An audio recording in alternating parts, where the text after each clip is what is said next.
കായലിൻ്റെ നടുക്ക് നിന്ന് നല്ല ചൂട് ചായ കുടിച്ചാലോ? അതെ, സാമ്പ്രാണിക്കുടി ഐലൻഡിൽ ഇങ്ങനൊരു ഫെസിലിറ്റി ഉള്ള കാര്യം നമുക്കറിയാം. പക്ഷേ അധികം ആരും തന്നെ എക്സ്പ്ലോർ ചെയ്യാത്ത ഒരു സ്ഥലമാണ് മൺട്രോ തുരുത്ത് എന്ന് പറയുന്നത്. നമ്മളിപ്പോൾ ഉള്ളത് അഷ്ടമുടി കായലിലെ മൺട്രോ തുരുത്തിലാണ്.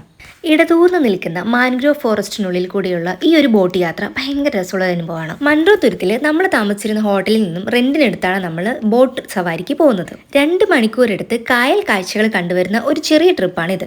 അതും നല്ല പ്രൈവറ്റ് ആയിട്ടുള്ള ട്രിപ്പ്. കായലിൽ കൂടി കുറച്ച് നീങ്ങിയപ്പോൾ തന്നെ ആഴം കുറഞ്ഞതേ മൺട്രോ ഐലൻഡ് എന്ന പേരുള്ള ഈ ഒരു സ്ഥലത്ത് നമ്മൾ എത്തി. കണ്ടൽക്കാടുകളും കായലും കൂടെ ചേർന്ന് കിട്ടുമ്പോൾ ഉള്ളൊരു ഭംഗി അത് പിന്നെ ഞാൻ പറഞ്ഞറിയിക്കേണ്ട കാര്യമൊന്നുമില്ലല്ലോ. ഇടതൂർന്ന് നിൽക്കുന്ന കണ്ടൽ കാടുകളിലേക്ക് വലിഞ്ഞു കയറാനുള്ള അവസരവും അവർ നമുക്ക് തരും. വളരെ നേരത്തു നിന്ന് നമുക്കിങ്ങനെ കാണുമ്പോൾ തോന്നുന്ന ഓരോ വേരുകൾക്കും ഭയങ്കര ശക്തിയുണ്ട്. അത്രയ്ക്ക് സ്ട്രോങ്ങും പവർഫുള്ളുമാണ് കണ്ടൽ ചെടി.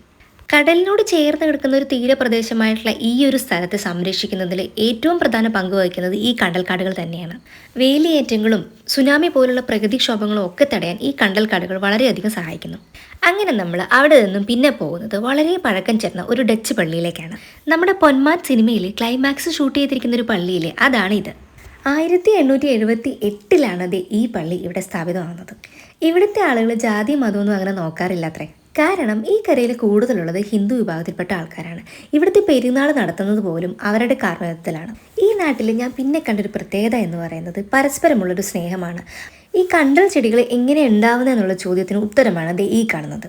സാധാരണ കായ എന്ന് പറയുന്നത് ഏറ്റവും അടിയിലായിരിക്കും. ഇവിടെ കാ വരുന്നത് ഏറ്റവും മുകളിലും അഗ്രഭാഗം ഇങ്ങനെ കൂർത്തുമായിരിക്കും. മരത്തിൽ നിന്ന് അടർന്നു വീഴുന്ന ഈ കാ നേരെ വന്ന് തളച്ചു വീഴുന്നത് മണ്ണിലേക്കാണ്. അതങ്ങനെ മണ്ണിൽ വന്ന് കുത്തി നിന്ന് അവിടെ നിന്ന് പുതിയൊരു കണ്ടൽ ചെടി ഉണ്ടാവുകയാണ് ചെയ്യുന്നത്.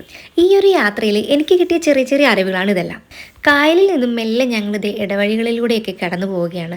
നമുക്കൊക്കെ ഒരു വീട്ടിലൊരു കാറ് എന്നൊരു ചൊല്ലുണ്ടെങ്കിൽ ഇവിടെ ഒരു വീട്ടിൽ ഒരു തോണി എന്നാണ് ചൊല്ല്. ഒരു കരയിൽ നിന്നും മറ്റൊരു കരയിലേക്ക് പോകാൻ ഇവിടുത്തെ ആളുകൾ ഇപ്പോഴും ആശ്രയിക്കുന്നത് ഈ തോണികളെയൊക്കെ തന്നെയാണ്. അങ്ങനെ ഇന്നത്തെ കാഴ്ചകളെല്ലാം കഴിഞ്ഞ് ഞങ്ങൾ ഒരു ഹോട്ടലിലേക്ക് തിരിച്ചെത്തിയിരിക്കുന്നു.